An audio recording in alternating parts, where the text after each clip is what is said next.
My mother called me a failure at the family dinner. My husband looked away, and my in-laws smirked. So I revealed that they were living in my building, raised their rent, and watched them turn on each other. I stared at my phone, reading the message from my mother for the 10th time. Family dinner tonight. Don't be late like always. My stomach churned at the thought of another evening of subtle jabs and disappointed looks. I'm Alexandra, and at 34 I own one of the most profitable real estate ventures in the city. Not that my family knows this. To them, I'm just Steven's wife who does something with apartments. The irony, they all live in my building. Earth to Alex. Audrey waved her hand in front of my face, bringing me back to our lunch meeting. You're thinking about the dinner, aren't you? How can I not? I pushed my salad around the plate. Mom's already starting with the texts. You know how she gets when Steven's family is involved. You could always tell them you know. Audrey raised an eyebrow. About owning the building, about everything. And give up the piece of being underestimated. I forced a laugh. Besides, it's better this way. Easier to manage tenants who don't know you're the owner. My phone buzzed again. This time it was Hope, my sister-in-law. Mom wants to know if you're bringing anything tonight, maybe something store-bought since we know how busy you are. God, the passive-aggressive emojis. I muttered, showing Audrey the message. Remind me again why you let them live in your building. Because I'm a masochist. I sighed. Actually, it was Steven's idea. He thought it would help everyone stay close. If he only knew. The truth was, I'd built my empire quietly over the past decade, starting with one small property, then another, until I owned half the residential blocks in our area. The crown jewel, the luxury apartment complex where my mother, my in-laws, and Steven's sister all lived, blissfully unaware that their rent checks went straight to my company. Miss Whitfield, Maria, my assistant, approached our table. The contractors are ready for the walkthrough at the new development. Thanks, Maria. I'll be there in 10. I turned back to Audrey. Duty calls. Alex, wait. Audrey grabbed my wrist. Promise me something. Don't let your mom get to you tonight. Remember who you really are. I nodded, but we both knew better. My mother, Iet, had a special talent for finding my weak spots. Ever since I was little, nothing I did was quite good enough. Even marrying Steven, a successful architect, somehow fell short of her expectations. The afternoon flew by in a blur of meetings and site inspections. Before I knew it, I was standing outside my mother's apartment, my apartment technically smoothing down my simple black dress. There you are, and Steven appeared behind me, fresh from work. I was worried you'd get caught up at the office. I let him kiss my cheek, grateful for his constant support, even if he didn't know the full extent of my success. We'd kept our finances separate by mutual agreement, and he never questioned the comfortable lifestyle my small business provided. Ready? He asked, reaching for the doorbell. As I'll ever be. The door swung open to reveal my mother, perfectly coiffed as always. Finally, everyone's been waiting. Michael and Hope brought the most wonderful wine. Michael, my brother-in-law, stood in the living room with a smug smile.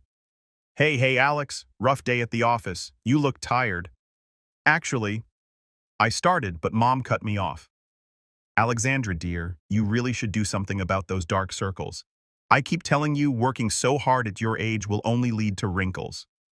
I caught Alyssa, Mom's best friend and neighbor, hiding a smile behind her wine glass. She lived in the penthouse apartment, my most expensive unit, and never missed a chance to witness my mother's special brand of criticism.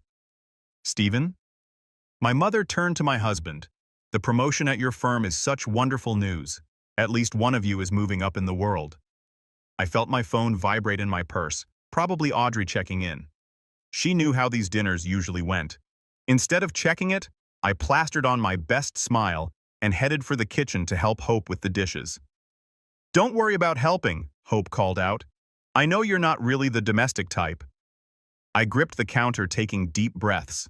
If they only knew that I'd signed a multi-million-dollar deal just this morning, that the renovation they were all complaining about in the building's east wing was actually part of my expansion plan, that every comfort they enjoyed in this overpriced apartment complex was thanks to my business acumen. But tonight wasn't the night for revelations.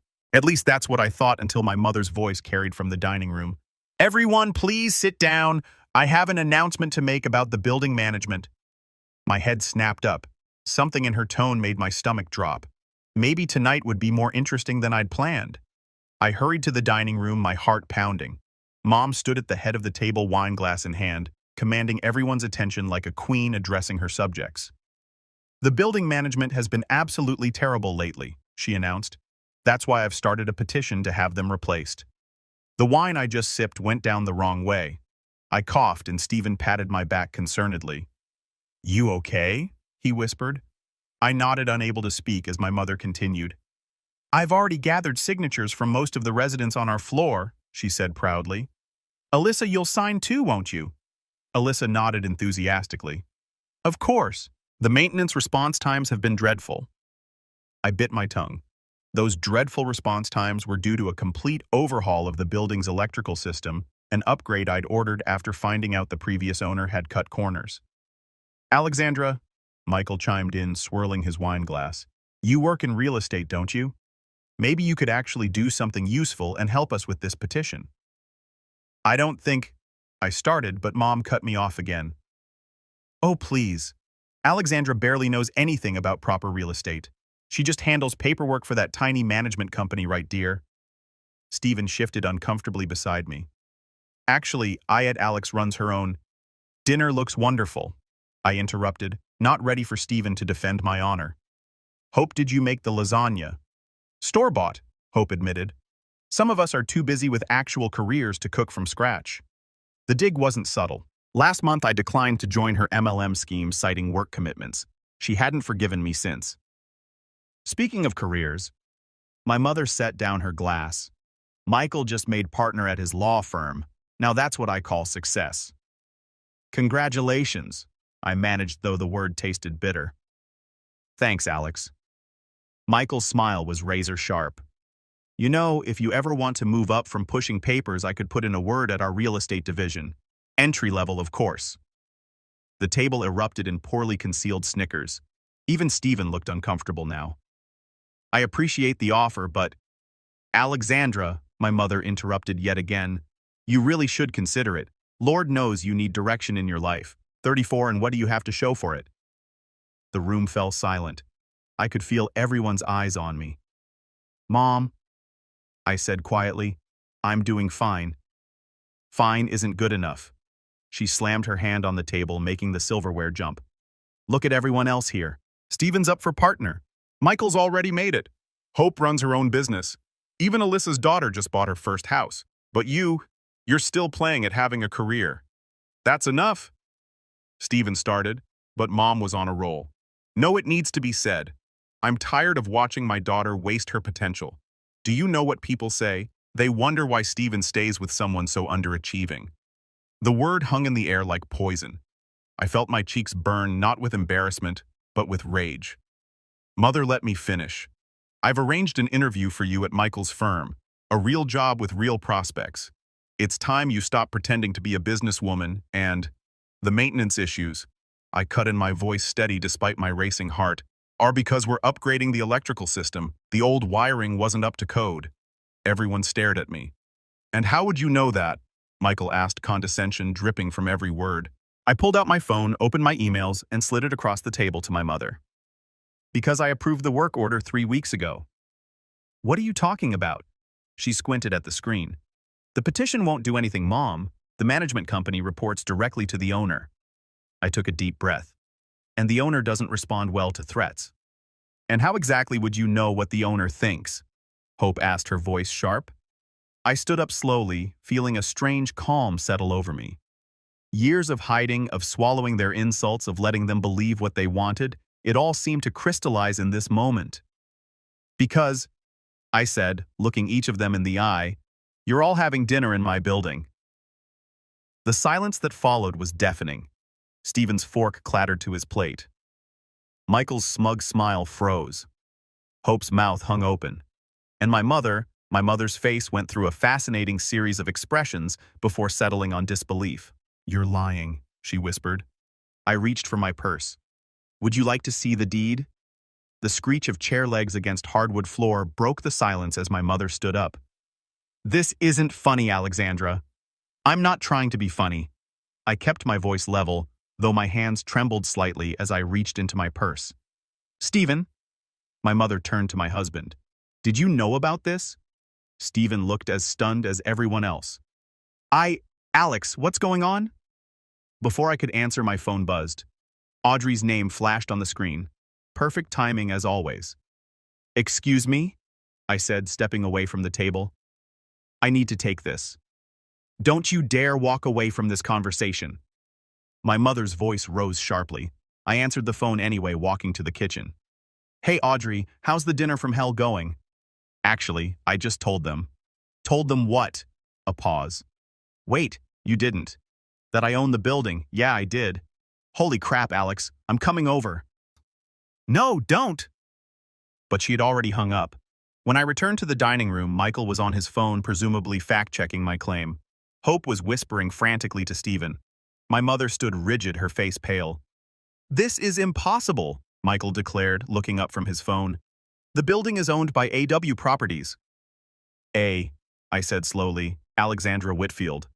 But Hope's voice was small. That would mean I own not just this building, but the entire block. I sat back down, reaching for my wine glass. And the development across town, and the new complex being built on River Street. You're lying, my mother repeated, but her voice wavered. The front door burst open, and Audrey strode in carrying a folder. Sorry to interrupt family dinner, but I thought this might help. Who are you? My mother demanded. Audrey Gross, CFO of AW Properties. She dropped the folder on the table. And your daughter's business partner. Michael snatched up the folder, his lawyer instincts kicking in as he flipped through the documents. His face grew increasingly pale. These are legitimate, he muttered. Property deeds, tax records, business licenses. Alex. Stephen touched my arm gently. Why didn't you tell me? I wanted to, I said softly. But at first it was just easier to keep things separate. And then it became entertaining. Audrey finished, earning herself a glare from my mother. Entertaining? Iet spat. You think making fools of your family is entertaining? No, mother. What's entertaining is watching you complain about building management to my face for the past 3 years. Hope gasped. The rent increases were necessary for the improvements you all demanded. I finished. Though I did give everyone in this room friends and family discounts. You're welcome. This is why you wouldn't join my business opportunity, Hope realized. Hope I grow more in a month than your MLM makes in a year. Michael let out a low whistle, still examining the documents. These profit margins are impressive. Thank you, Michael. Still want to offer me that entry-level position? His face reddened. Audrey snorted. I don't understand, my mother said, sinking back into her chair. When did you remember that inheritance from Grandma, I asked? The one you said I was foolish to invest in property instead of buying a bigger house. That was seed money, Audrey explained. Alex turned $50,000 into an empire while keeping it quiet because certain people, she glanced pointedly around the table, might have undermined her if they'd known. Stephen stood up suddenly. I need some air.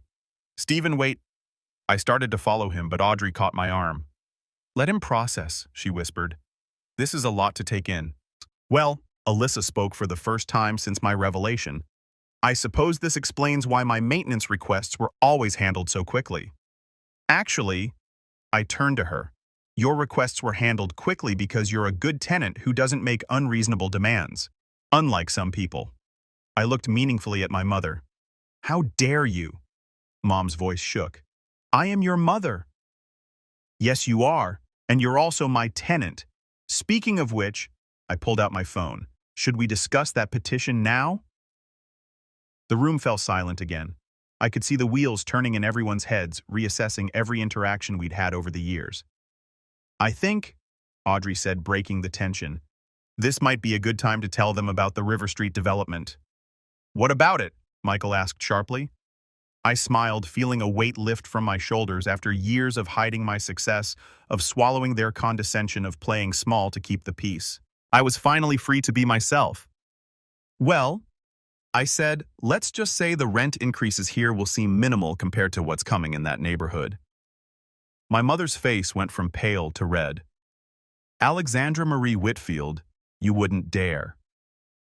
But for the first time in my life, I knew exactly how much power I held, and I wasn't afraid to use it. Wouldn't dare what mother, I leaned forward. Raise the rent, enforce the building's policies, or maybe just start treating my investments like the business they are. You can't do this to your own family, Hope interjected, her voice trembling. Actually, Audrey pulled out another document. According to Section 8 of your lease agreements, we can adjust rent with 60 days' notice. Michael grabbed the lease, scanning it frantically. This is standard language, but surely what? I stood up. Surely I wouldn't exercise my legal rights. Surely I'd continue to let you all live here at below-market rates while you mock my career. The door opened, and Stephen walked back, in his face composed but serious. We need to talk, Alex. Stephen. My mother latched onto him like a lifeline.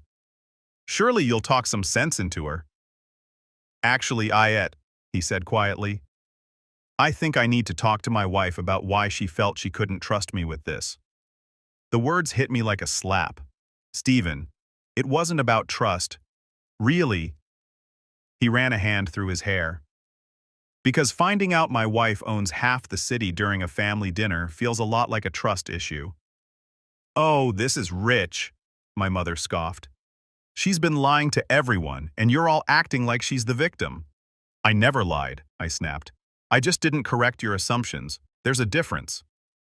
A difference that cost you your family's trust, Michael added smugly. Audrey stepped forward. Okay, enough. Alex, we have that meeting with the investors tomorrow morning. Maybe we should… Investors. Stephen's head snapped up. What investors? I took a deep breath. We're expanding. The River Street development is just the beginning.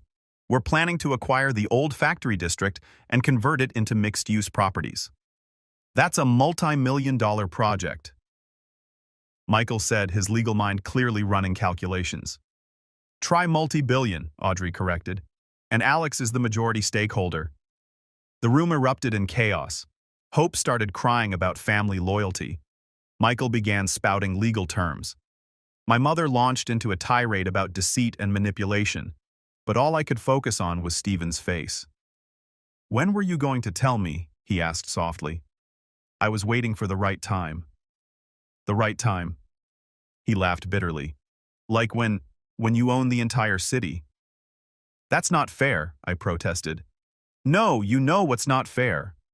He gestured around the room. This, all of this, making me look like an idiot in front of everyone. Did you enjoy it?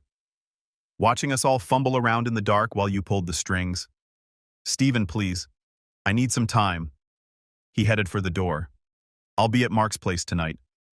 The door closed behind him with a finality that made my chest ache. But I couldn't fall apart. Not now. Not in front of them. Well, my mother's voice dripped with satisfaction. I hope you're happy. You've managed to destroy your marriage along with everything else. Actually, Iet, Audrey stepped in, her voice ice cold. The only thing being destroyed here is the illusion that you could keep belittling Alex forever without consequences. How dare you speak to me that way in my home? It's not your home, I said quietly. It's my property. And speaking of which, I pulled out my phone and opened my email. I think it's time we reviewed everyone's lease terms. You wouldn't, Hope whispered. Try me. I started typing. Maria, please send me the current market rates for comparable units in the area and schedule a building-wide inspection for next week. It's time we ensured all units are up to code. Alexandra, my mother's voice wavered. You're being ridiculous. No, Mother. I'm being a businesswoman. Isn't that what you always wanted? Michael stood up, straightening his tie. This isn't over. We'll have our lawyers review everything. Please do, Audrey smiled. I'm sure they'd love to go up against our legal team. Alex, Hope pleaded, think about what you're doing. I looked around the table at their faces, shocked, angry, betrayed. The family that had dismissed me for years now suddenly realizing they'd been living in my shadow all along. I have thought about it, I said, standing up.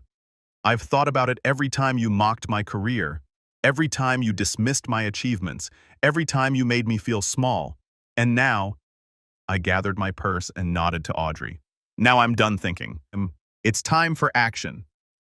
As we walked toward the door, my mother called out, "You'll regret this." I turned back one last time. "No, Mother. The only thing I regret is not doing this sooner." The door closed behind us, and for the first time that evening, I allowed myself to smile. The truth was finally out, but somehow this felt less like an ending and more like a beginning. The next morning, my phone exploded with notifications, 17 missed calls from my mother, 23 text messages from Hope, and 1 email from Michael's law firm.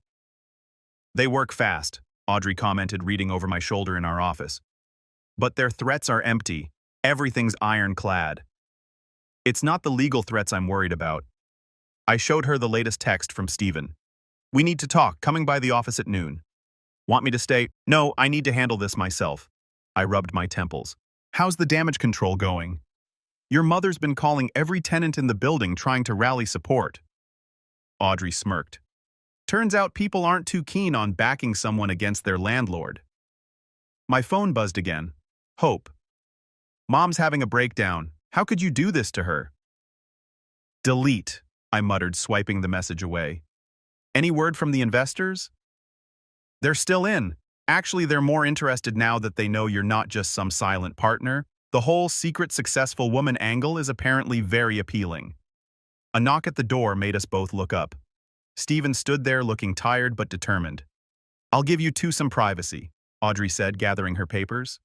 Stephen took her vacant seat, his eyes taking in my corner office with its floor-to-ceiling windows and city views. "So this is where you really work," he said finally. Stephen let me finish. He held up a hand. "I spent all night thinking about this, about us, about why you felt you needed to hide everything." "I didn't hide it because of you," I said softly. "Didn't you?" He leaned forward. "We've been married for 5 years, Alex. 5 years of me thinking we were equals partners. And all this time, we are equals," I protested. "Your career is just as successful." "My career?" He laughed. "I'm up for partner at my firm, sure. But you own half the city. You're about to close a billion-dollar deal. How is that equal? Money isn't everything." "No, but trust is." He pulled out his phone.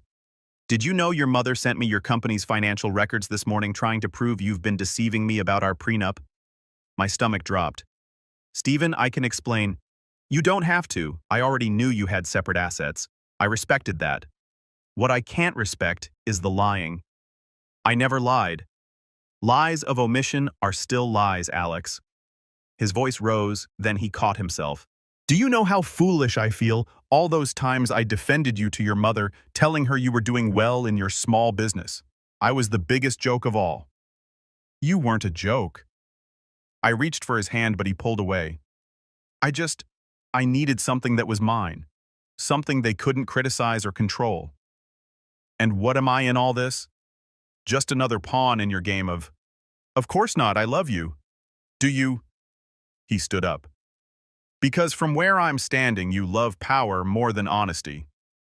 A knock at the door interrupted us. Maria poked her head in. "Miss Whitfield, your mother's in the lobby demanding to see you. Security's asking what to do." I closed my eyes briefly.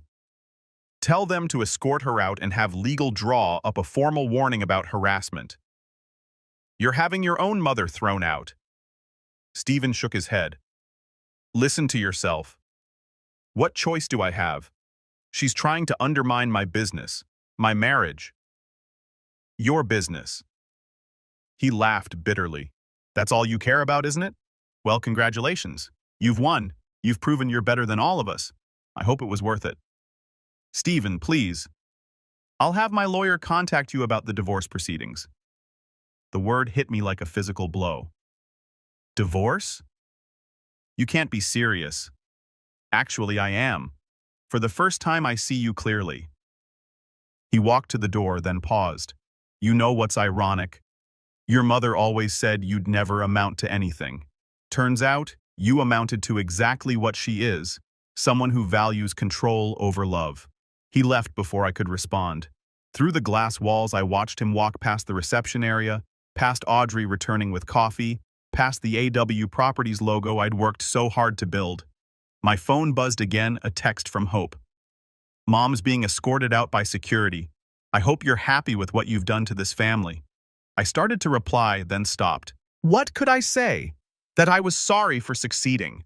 Sorry for finally standing up for myself. Sorry for Alex.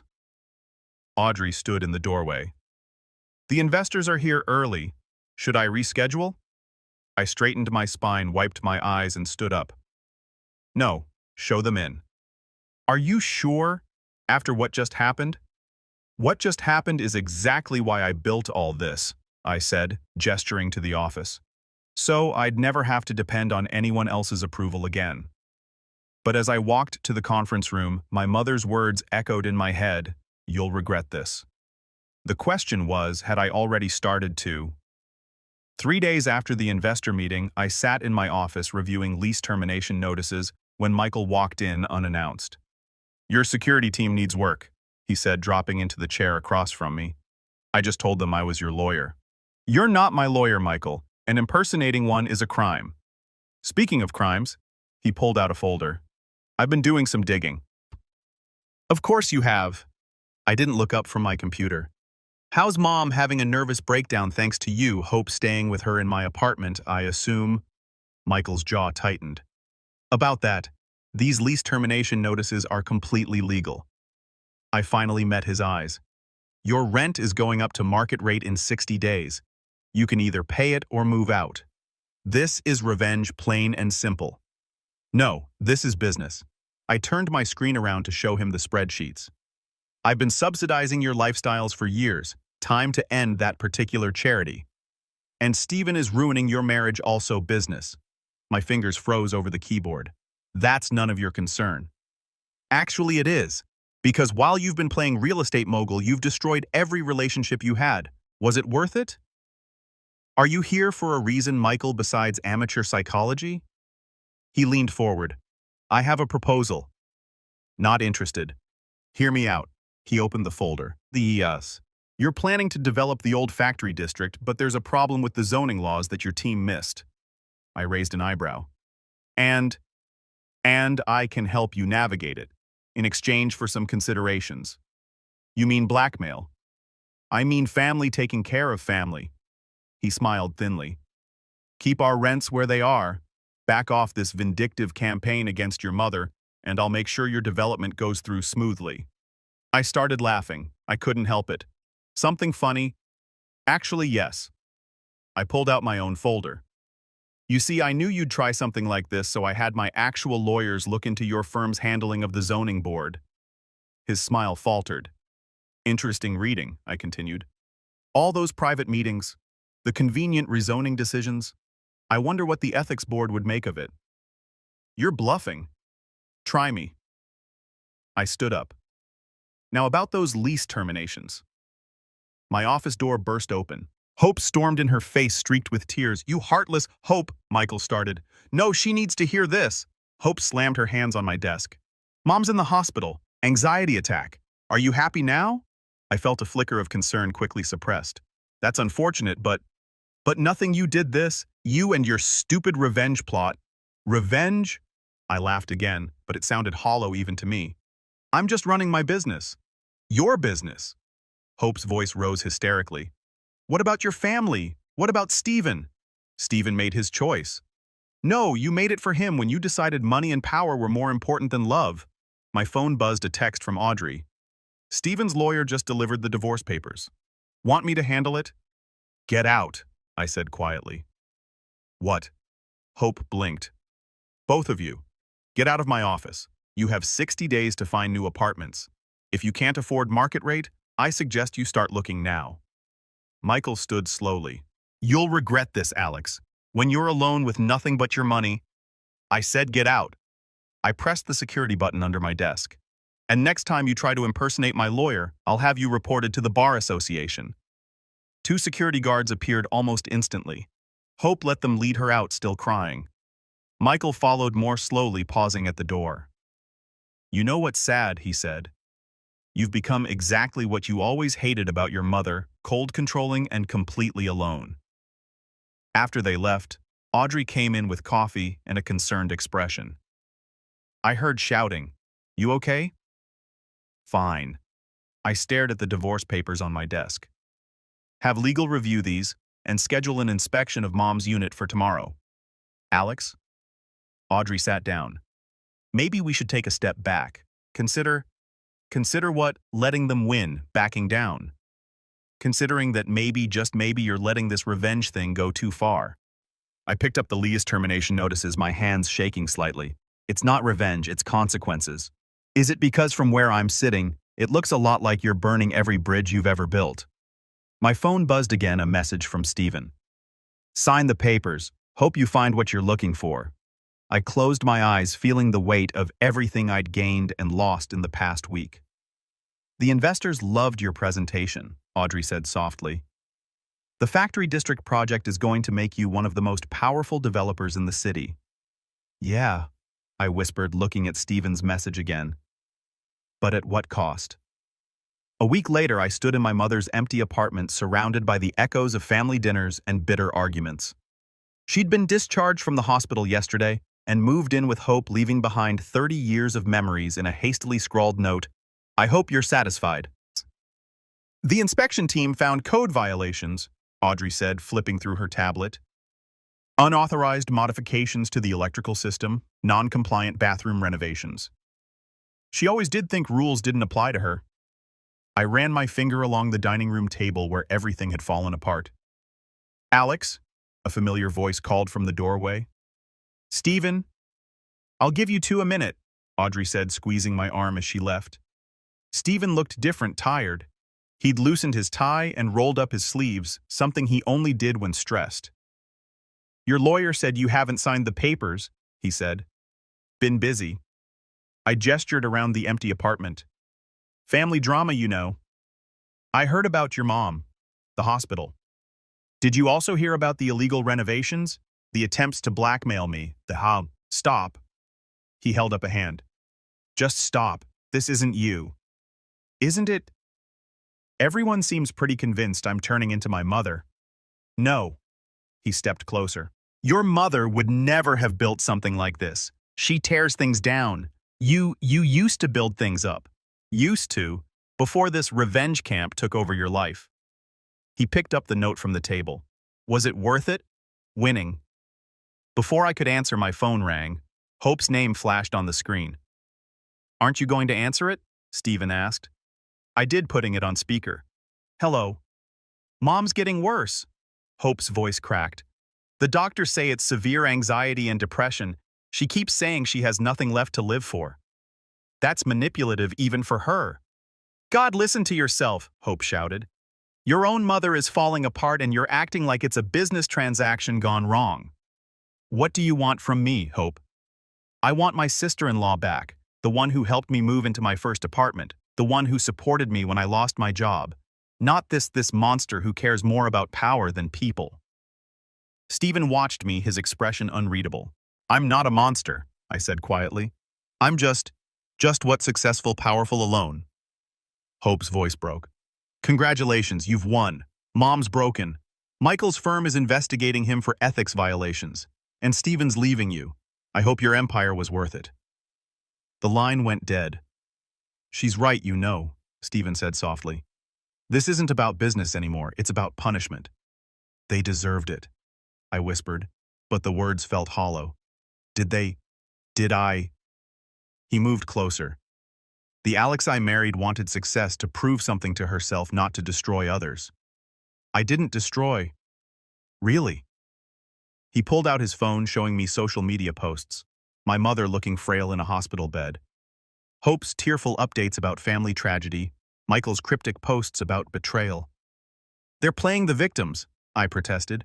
No, they're being human. Something you seem to have forgotten how to be. My phone buzzed again. Audrey. Investors want to meet. Something about concerns over negative publicity.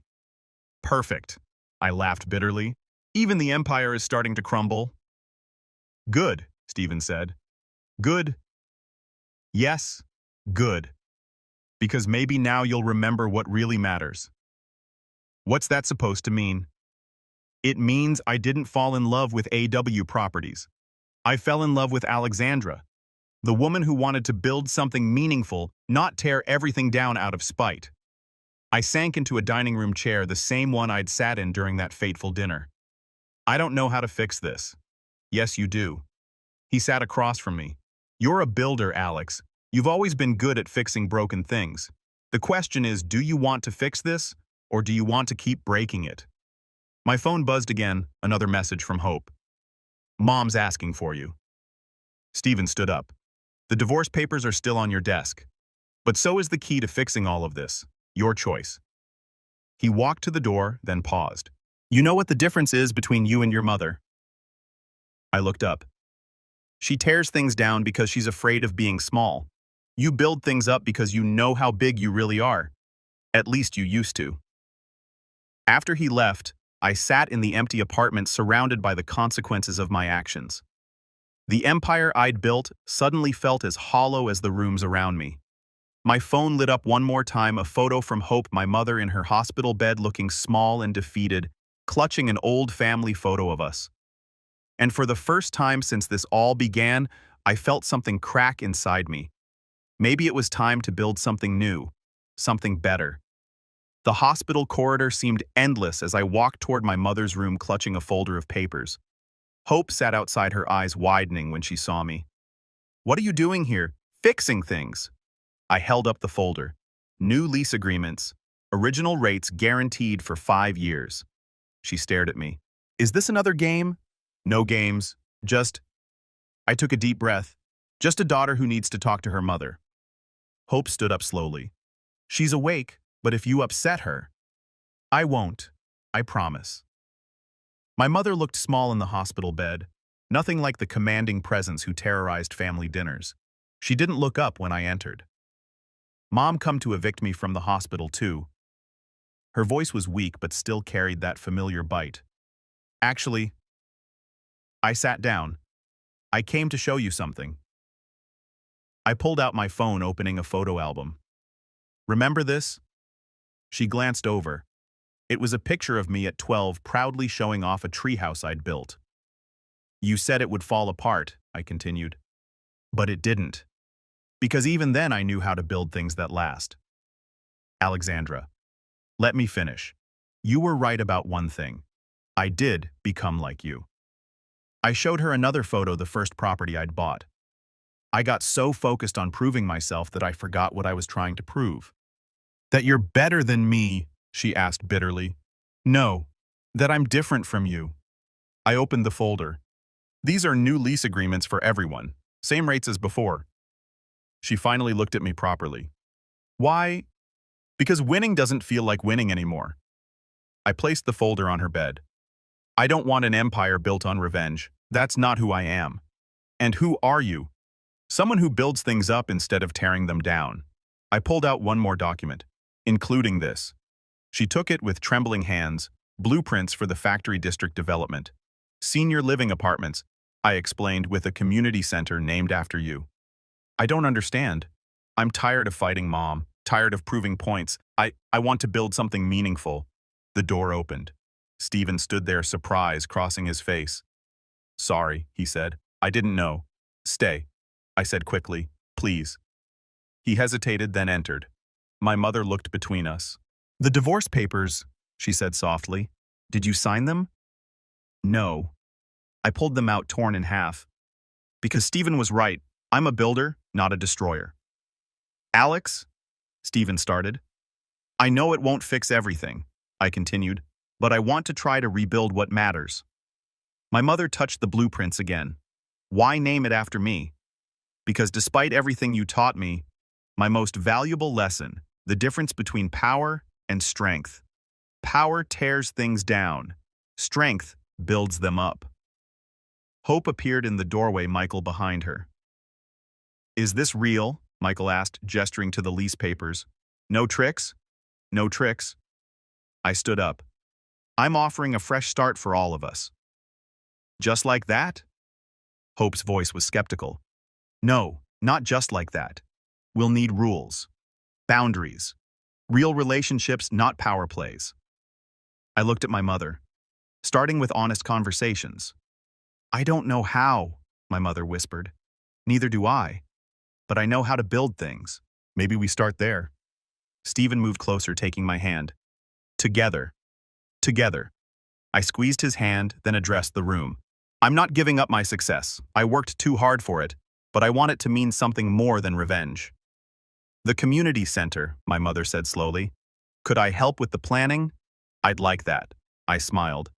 "You always did have an eye for design." Hope wiped her eyes. "What about family dinners?" "New tradition," I suggested. "Everyone cooks. Everyone contributes. No more power plays."